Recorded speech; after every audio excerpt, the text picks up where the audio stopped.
Kosatiwo milela tamabao. Nouvelle génération wani ko li tata un concert mobe fala wadde on clé 10 juin konto du wata wo cette fois-ci non ko Douta Seck kontoni wo ko marché Tilel Medina Dakar wo ko mone arde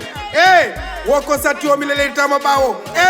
wo ko gidon Mohamed Fatako Junior fils de Sekouba Fatako woni ko woni arde Sénégal le 10 juin wo konto du wata centre culturel Douta Seck do e Medina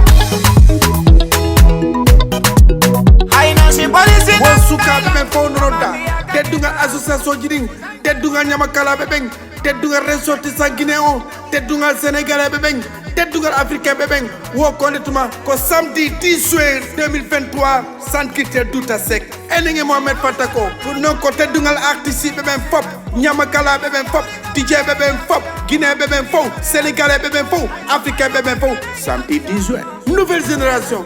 Amadou Badiane wallahi men goddum kadi natu gongol den nyande wo entrain wo natu gongol ko 3000 francs wo VIP ko 5000 francs CFA wo enenge Mohamed Fatako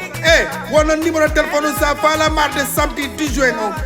réservation on awada 77 375 wada 28 wada 63 wono kinembe me fo hondetuma Douta Seck samedi 10 juin